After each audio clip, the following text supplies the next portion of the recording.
ربنا ليقيموا الصلاة فاجعل أفئدة من الناس تهوي إليهم وارزقهم من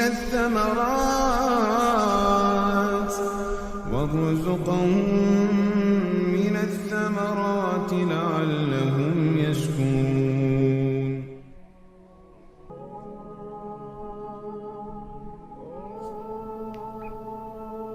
አይበገሬነት የሀጀር መንፈስ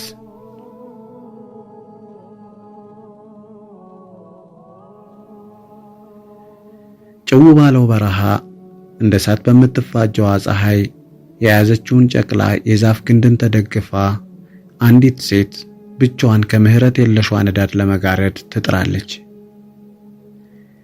ባልተቤቷ ከአንዲት ትንሽዬ አኮፋዳ ውሃና ጥቂት የተምር ፍሬዎች ጋር ትቷቸው ፊቱን አዙሮ ሲሄድ ተመለከተችው። መቋቋም አቃታት። ትተህን መሄድህ ነው ስትል ጠየቀችው። ምንም አይነት ምላሽ ሳታገኝ ቀረች።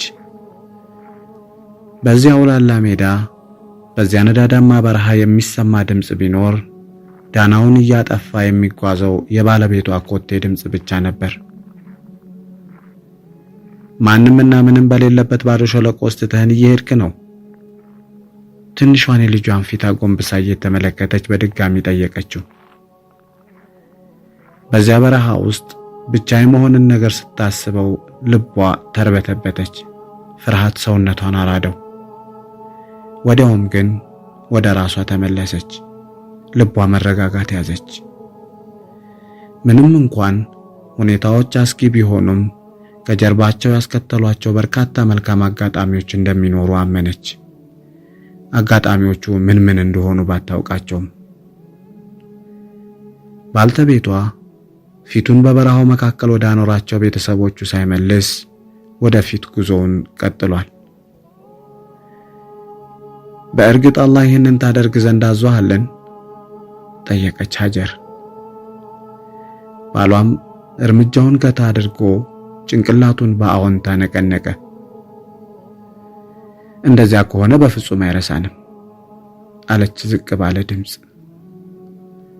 ሀጀርም የማታየው ስትሆን ባሏ በሐዘን ውስጥ ሳለ ፈገግ አለ።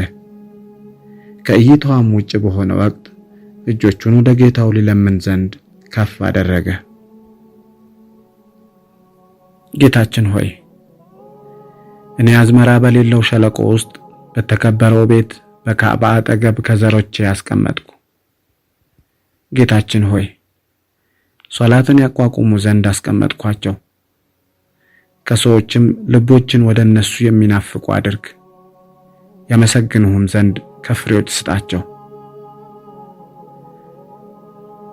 ከጀርባውም ከዛፉ ግንድ ተደግፋ መገመት ከምትችለው በላይ ሆኖ ወደፊት ለሚከሰት ጉዳይ ሀጀር ራሷን ማዘጋጀት ያዘች። ከአላህ ጋር በመሆኔ ረክቻለሁ አጉተመተመች። ምንም እንኳን ዙሪያዋ ሌጣና ጭው ያለ በረሃ ቢሆንም የብቸኝነት ስሜቷ ግን ፍጹም በነነ።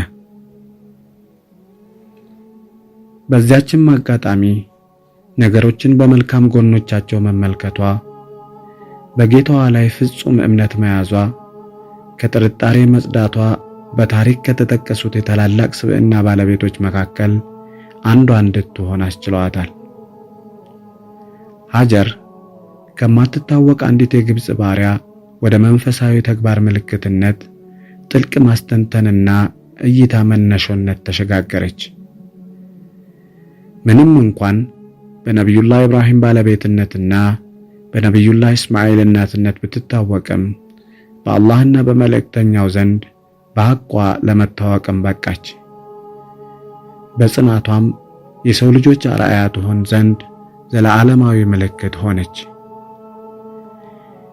ታሪኳ እየተደጋገመ የሚሰማና የሚዘከር ቢሆንም ከግልብ ዕውቅና ባሻገር ግን ልዩ ትርጉም የሚሰጠው ክስተትና መንፈሳዊ የነፍስ ምግብ ሆነ። በሸለቆ ውስጥም ሲያስገመግሙ የነበሩት ቃላቶቿ እንደ ዘበት የሚታለፉ ጩኸቶች አልነበሩም። ቃላቶቿ በፈጣሪ አላህ ላይ ሊኖረን ስለሚገባ መጠጋዝ ወይም መመካት ወይም ተወኩል እንድናስተነትን የሚረዱን ቢሆኑ እንጂ እርሱ ላይ ብቻ በመወከል ምን ያህል ዓለማዊና መንፈሳዊ ትርፍ እንደምናጋብስ አስረጃዎች ናቸው። ሀጀር ሁኔታዎች ማንነቷንና አቋሟን ሊያስቀይሯት ዘንድ ያልፈቀደችም ተምሳሌታዊት ሴትም ነበረች። ዝንጉና ልፍስፍስ ሆናም ለጌታዋ ያላትን እምነት የገለጸችም ሴት አልነበረችም። በተቃራኒው ግን የማይወጧቸው ከሚመስሉ ስቃይና እንግልት ውስጥ ተኩኖም ቢሆን ቁርጠኝነትና በአቋም መጽናትን እንዲሁም በፈጣሪ ላይ ያለንን እምነት ፍጹም ማድረግን በተግባር ያስረዳች ሴት ነበረች። በሚፋጃ ሸዋ በተሸፈነው በረሃ ውስጥ በሕይወት ለመትረፍ በእርሷ ላይ ጥገኛ ከሆነ ጨቅላ ጋር ብትሆንም ከሰማይ መናን በመጠበቅ ብቻ እጇን አጣጥፋ አልተቀመጠችም። ሕፃኑንም አኑራ ጌታዋን ተስፋ በማድረግ ሕፃን ልጇም ሆነ ራሷ በሕይወት ይቆዩ ዘንድ ተውተረተረች። አፋቸውንም ያረጥቡበት ዘንድ ውሃን፣ ረሃባቸውንም ያስጠግሱበት ዘንድ ምግብን ፍለጋ በሶፋና መርዋ መካከል ከኮረብታ ኮረብታ ሮጠች። ሰው ይኖር ይሆን ብላም ፈለገች። ምንም እንኳን ያለችበት ሁኔታና የሕፃኑ ሰቆቃ ሳይወዱ በግድ የሚያስለቅስ ቢሆንም ቅሉ ሐዘኗን ወጥ እንባዋንም እንቅ አድርጋ ጥረቷን ብቻ ቀጠለች። በፍርሃትና ስንፍና ተሸብባ ራሷን ሽባ አላደረገችም። ዓይኗ እያየም የልጇን ሞት አልተጠባበቀችም። ጥረቷንም አንዴ ወይም ሁለቴ ብቻ አድርጋም አላቆመችም። ወዲያውኑ ስኬታማ አለመሆኗንም እንደ ውድቀት አልቆጠረችውም። ልብሷንም ሰበሰበች፣ ቀጠለች፣ ሮጠች፣ ጣረች፣ ሞከረች። ልፋት፣ ድካም እና ተስፋ።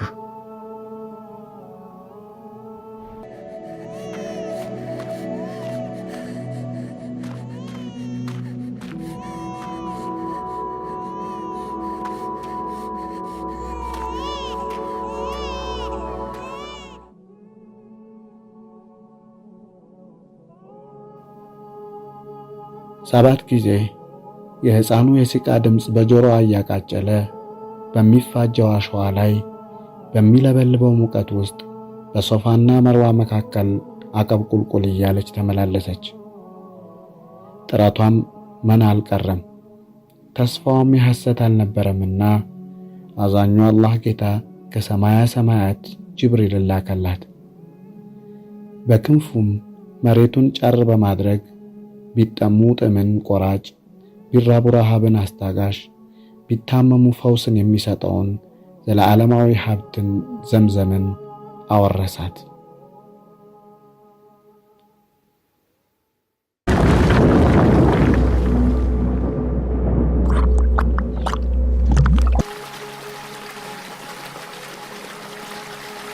የሰው ልጅ ባህሪ ነውና ከደስታዋ የተነሳ ቡልቅ ፍልቅ የሚለውን የተቀደሰ ውሃ ለመገደብ ተጣደፈች። ነገር ግን ጌታዋ ሁሉን አዋቂ ጥበበኛም ነውና እርሷ እንዳሰበችው ለጥቂት ወቅት ለጊዜያዊ ማስታገሻነት አልነበረም ዘምዘምን የሰጣት። ይህ ነው የተወከል ትርፉ፣ ይህ ነው የልፋት ምንዳው፣ ይህ ነው የትዕግስት ገጸ በረከቱ። አላህን በተስፋ ለጠበቀ በእርሱ ላይ መደገፍን ፍጹም ላደረገ ያለ ገደብ የሚመነዳ ነውና። በበረሃ ውስጥ ውሃ ሕይወት ያላቸውን ነገሮች ሁሉ ይሰበስባቸዋል። የዘምዘም ውሃ ከፈለቀ በኋላ አዕዋፍት በዙሪያው ያንዣብቡ ጀመር። ይህንንም በአካባቢው የነበሩት ሰዎች ተመለከቱ። ምን እየተካሄደ እንደሆን ይመለከቱ ዘንድ መልእክተኞቻቸውን ላኩ። የኢብራሂምም ዱዓ ተቀባይነት አገኘና ከየመን የመጡት ዘላን ህዝቦች ማለትም የጁርሁም ነገድ ህዝቦችን ካጠገባቸው አደረገላቸው። አላህ ነገሮችን ሲያመቻች ወደር የለውምና ምንም እንኳን እነዚህ ህዝቦች ጦረኞች እንዲሁም ብቸኛ መሆኗን የተመለከቱ ቢሆንም ቅሉ የእርሷን ፈቃድ በአክብሮት ነበር የጠየቁት። ባይደራደሯት እንኳን ሰው የተራበች ነበረችና እምቢ የማትል ብትሆንም ውሃውን መጠቀም ትችላላችሁ፣ ነገር ግን ንብረትነቱ የኔና የልጄ ይሆናል አለቻቸው ፍርጥም ብላ። ይህ ነው በአላህ ላይ መመካት ማለት። ይህ ነው ተስፈኛ መሆን ማለት። እጅን አጣጥፎ መናን መጠበቅ ያልተመከርንበት ባህሪ ነው። ሳይንቀሳቀሱ ከስኬት ማማ ለመቆናጠጥ መሻት ትርፉ ባዶ እጅ መቅረት ነው። ይህ ነው የሀጀር አይበገሬነት። የሀጀር በሰፋና መርዋ መካከል መመላለስ ከእርሷ በኋላ ላሉ ሙስሊሞች አንድ ሃይማኖታቸው ግዴታ ተግባራት አካል እንደሚሆን ብታውቁ ኖሮ በጭንቀትና በስቃይ ሳይሆን በፈገግታና በመዝናናት ታደርገው ነበር። ሁላችንም ችግርና ፈተና በነካን ጊዜ የሚሰማን መጥፎ ስሜት ቢኖርም በሌላው ክንፍ ግን ምንኛ መልካም ነገር እየጠበቀን መሆኑን አናውቅም። አላህም ምን መልካም ነገር እንደብቆ እንዳቆየልን አናውቅም። ሁሉም ነገር ለበጎ ነው ማለት ለዚህ ነው። ራሳችንን እንመርምር። لبيك اللهم لبيك لبيك لا شريك لك لبيك إن الحمد والنعمة لك والملك لا شريك لك